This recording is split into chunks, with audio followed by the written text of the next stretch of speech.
Hello, and welcome to a special episode of Reykjavik Newsdesk, wherein, as the title would imply, I will be tackling 5 common myths about Iceland that are completely untrue, and I'm going to debunk them.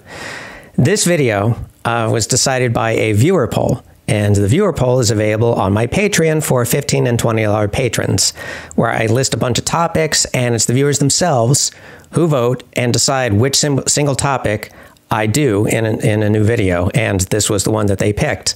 So, without further ado, let's get into it. 5 myths about Iceland debunked.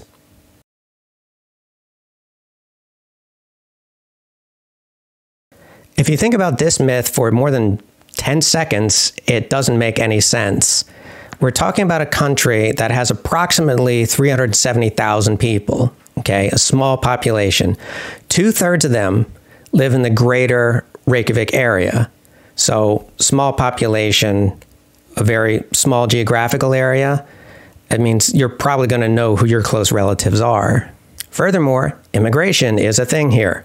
In fact, as I'll get to later on in the video, some 15% of Iceland's population are foreign origin, and they've had children and they've had grandchildren. The app in question, Icelandingabók, was actually created by 3 software engineers in conjunction with Decode Genetics to try to create a genealogical database for Icelanders, because Icelanders love genealogy. They love being able to trace back their family history through the centuries. The anti-sleeping with relatives feature was there pretty much as a joke. I mean, you can't even see, first of all, you can't even see this feature on the official website of the app anymore. And even when it did exist, the way that it would function is that 2 people who had this app on their phone would touch the phones together, and if your grandparents were the same, it would give you an alert.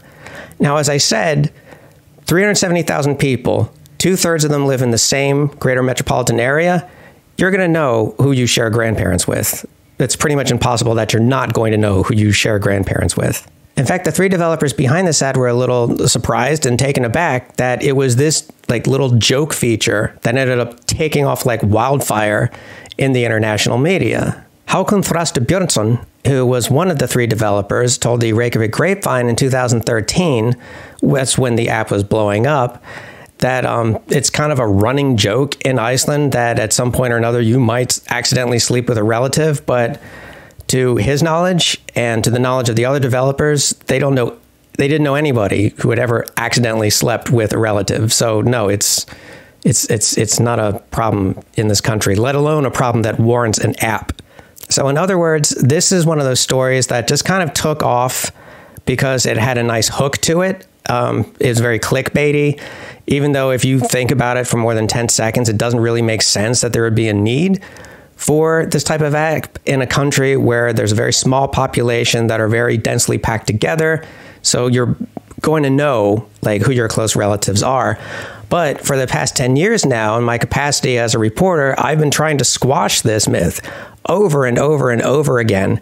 And one person in particular I'm calling out right now, Jimmy Kimmel, got a lot of mileage and made a lot of gross sleeping with relatives jokes out of this app.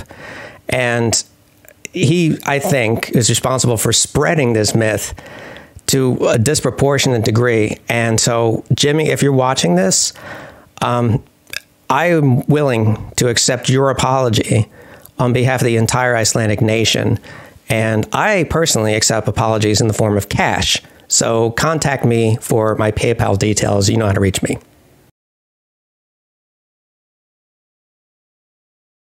This is another myth that falls apart if you think about it for more than 10 seconds. First of all, Viking was not an ethnicity. Viking was a job. So talking about Viking blood is a bit like talking about carpenter blood or assistant regional director of marketing blood. But that aside, as I discussed in my video on the history of Iceland, the people who settled Iceland were people who came here because there were huge tracts of land for the taking, and they took them for creating vast farmsteads or to own land wherein subsequent settlers could do their own farming at the behest of these landowners. In other words, you had people who came here and began farming, and when you're farming, you can start generating anywhere from a little bit to a lot of wealth if you happen to be one of those big landowners. And when you do that, when you settle down and you're generating an income, you can start having children, maybe even lots of children. And then they can have children and grandchildren as well. Farming may be a lot of things. It's very hard work. It's very noble work, but it's not the most hazardous job in the world. Well, at least it's not as hazardous as being a Viking. Being a Viking is an extremely hazardous job, not least of all for the fact that you have to sail across vast swaths of the ocean. There were very few people who engaged in the job of Viking, and they had pretty short, brutish lives. You know, they're engaging in all kinds of criminal activity. They're engaging in pillaging and robbing and murdering and slaving. It doesn't really lend itself to a family life, but even if you do manage to have children, Vikings also got themselves involved in blood feuds. Okay, so the child that you have may find themselves targeted by somebody is in the act of a revenge killing. As a result of this, no, Icelanders are not descended from Vikings. Icelanders are descended from farmers, which, again, as I said, is a noble profession and worthy of respect. None of us would be eating, well, at least none of us in Iceland would be eating without farmers. However, the Viking mythos has been a really big draw for tourism, and Icelanders themselves have taken advantage of the Viking image. And so, you know, we're kind of to blame as well for perpetuating this stereotype. But just to set the record straight, yes, Icelanders are descended from farmers, not Vikings. Now, this one is a little bit complicated, but in a nutshell, I would say that Iceland has what I would call political Lutheranism. First of all, Iceland's supposed atheism hyper-focuses on Christianity. You'll see a lot of stats about how many Icelanders go to church. Well, there's Muslim Icelanders. There's Jewish Icelanders. There are Baha'i and Hindu and pagan Icelanders as well. But even if we just focus on Christianity, yes, there are very few Icelanders who go to church regularly, but there's even fewer who would call themselves atheist. Most Icelanders, the largest portion anyway of Icelanders, seem to have this kind of deist concept of the deity. You know, maybe in the sense of like, when you think about it, we're all God in a way, you know. That's a more common opinion than just straight up atheism or being a devout Lutheran. Furthermore, and this is the political side of things, we do have a national church. Christianity is taught to grade school children, and this will sometimes involve school trips of taking grade school children to visit churches and hear all about Jesus. The separation of church and state has minority support in Iceland, in no small part because the Church of Iceland owns a great deal of property all around the country and has for centuries. And so if we were to do total separation of church and state, we would have to pay the Lutheran Evangelical Church of Iceland a lot of money. But even if we talk about the teaching of Christianity in grade schools, okay, like anytime that subject comes up, like maybe we should leave the teaching of Christianity to the churches and out of the schools, you will see people vehemently defend teaching Christianity to grade school kids because it's a part of Iceland's history, even though these very same people may be the same ones who don't ever go to Mass. So Iceland as an atheist country, not so much. It's more like political Lutheranism mixed with a little bit of New Age whimsy about the nature of God, I would say.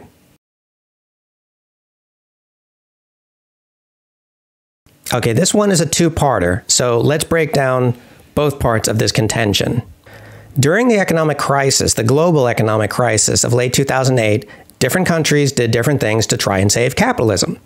In the United States, for example, when you had a lot of banks going under, you had the federal government bail them out by just giving them billions of dollars.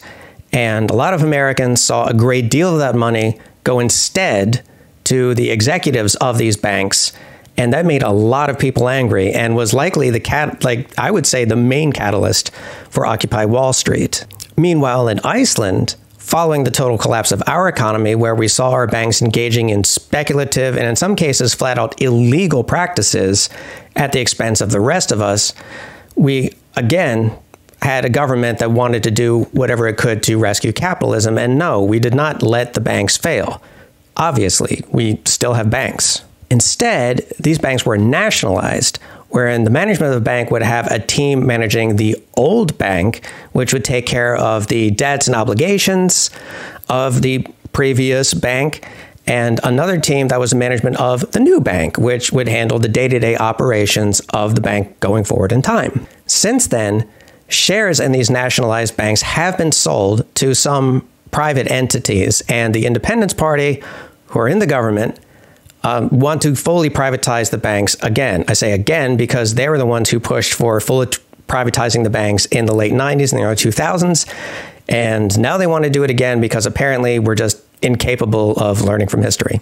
As for jailing all the bankers, no, we didn't jail all the bankers. We did jail 36 bankers, which is a very, very tiny percentage of all the folks who were investigated following the 2008 crash. And that's nothing to sneeze at. You know, don't get me wrong. I know there's going to be people who will say, well, that's a lot more than happened in other countries. You know, like in some countries, the bankers just got away with it. And that's absolutely 100% true. Okay. I don't want to take that away from you, but we jailed 36 bankers, and in going over the actual statistics, Fretbladet found that between these 36 bankers, the average jail sentence was 2.6 years. Some of these folks served a few months. The heaviest sentence was 7 years. So between these 36 bankers, an average of 2.6 years in prison. And when I say went to prison, I don't mean that they're in striped pajamas turning big rocks into little ones. No, rather they went to minimum security facilities like Kvíabryggja. And if you want to know what Kvíabryggja is like, I've linked to a blog post about a man who went to this prison himself, and you can read all about what life in Kvíabryggja is like.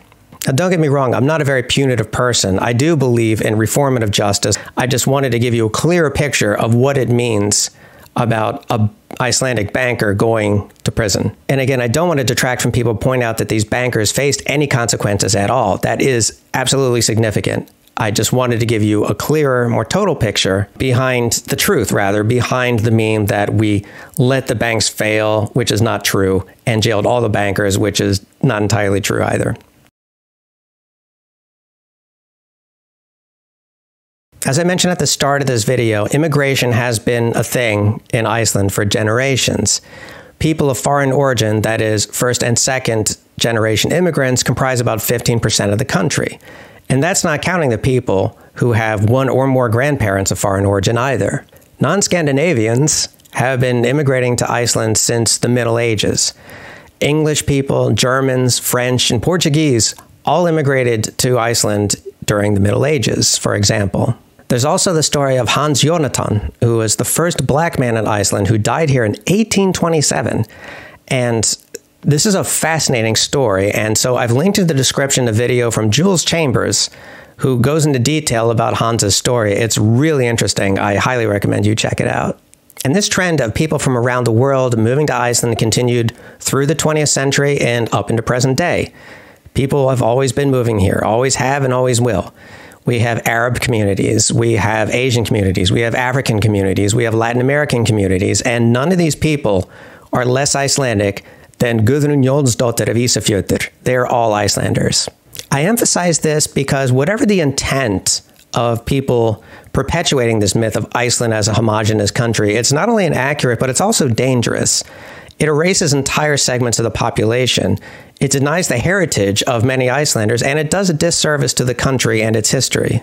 In other words, Iceland is not a monolithic nation-state of identical, somehow related Scando-Vikings. It is as complex and nuanced a country as any other, with a rich history and a dynamic modern society. To truly appreciate Iceland is to go deeper than the common, albeit inaccurate, myths about the country. To truly know us is to truly love us. In any event, I hope you found that fun and educational. There is going to be a new viewer poll up on my Patreon soon.